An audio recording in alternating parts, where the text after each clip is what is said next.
When I was 17 years old, I found out that my sister was pregnant. She was 18 at the time. We are 16 months apart, but we've always been extremely close. She had to tell my mom, however, and I knew telling me would be obviously a lot easier than telling my mom. When she told my mom, it affected my mom in not a positive way. My sister was in her freshman year of college, and she knew that she was not ready to have a baby. My mom told her that she didn't want her to get an abortion, that she wanted her to keep her son, and she reassured my sister constantly that she would help her along the way, financially and emotionally. My sister had only been with her boyfriend for about 3 months, and no one in my family liked him. He wasn't a nice guy.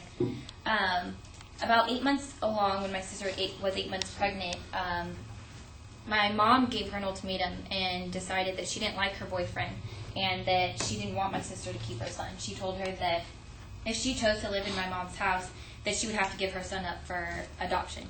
My mom had thought about it for a while. That was the decision that she did come to. A couple weeks before my sister gave birth to her son, my sister decided that she couldn't financially support her son or herself and live on her own at the same time, so she had to go with an open adoption. September 9th, 2009, at 10:22 p.m., my sister gave birth to her son. The adoptive parents were there. Their names are Elizabeth and Robert, and they named him Jonathan Shane Troop. For the next 2.5 years, my sister kind of took a turn for the worse. She started drinking a lot. She wouldn't come home. She eventually broke up with her boyfriend. He was mentally and physically abusive towards her. At that point, I didn't know what to do for my sister. I wanted to be there for her because if this were me and the roles were reversed, I know she would be there for me. I recommended her going to counseling, going to therapy, but she never wanted to deal with giving up her son, let alone even think about it. If anyone ever brought up his name, Jonathan, she would cry or she'd walk outside the room. About 3 weeks ago, my sister called me and told me that she had a surprise for me. She said on February 5th, which was this last Sunday, Super Bowl Sunday, that I need to be ready at 9 o'clock in the morning and she'd pick me up. So Sunday came along, 9 o'clock came, she picked me up, we got in the car. We were driving towards Irvine, and we don't know anyone in that area. I was kind of confused on what we were going to be doing. As we pull up to a park. We're in the parking lot. We're sitting there for about 15 minutes, and she's on her phone. So I'm assuming we're meeting someone because she's saying, "Oh, we're here. Where are you?" She's asking questions like that. Eventually, we get out of the car and we're walking towards the jungle gym area. No one's there because obviously it's Super Bowl Sunday. People are at home getting ready. As we walk closer, I have my sunglasses on, and I noticed that we're meeting Elizabeth and Robert, which were the adoptive parents, and Jonathan is there. I can't even explain the emotion that I felt at that moment. To go from my sister choosing to give up her son and then choosing to see him when we never thought she was ever going to want to see him. We thought that the first time she'd want to would be when he was 18 years old and he wanted to come see her. I immediately started crying because, one, I was happy.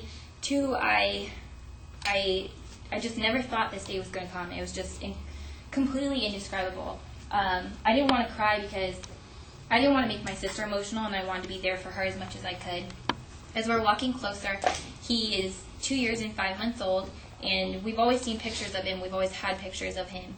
And they introduced us as a family friend. They didn't want to tell him while he was this young that this is your birth mother, but yet you still have your real mother.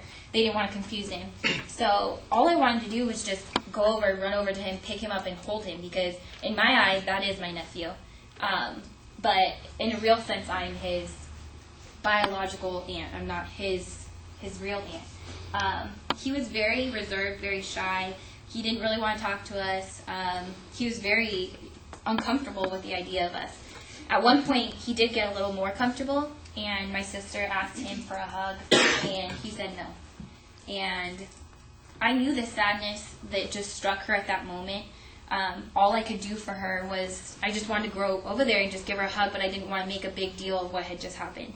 And at that point, when she asked for a hug and he said no, she started to cry, and he said, "I'm going to go give my daddy a hug." And he ran over and he gave his dad a hug. All in all, it was a good day. I never thought this day was going to come, and the fact that I was able to see my nephew just made it probably the best day of my life, and I am hopeful that I get a day like this again soon.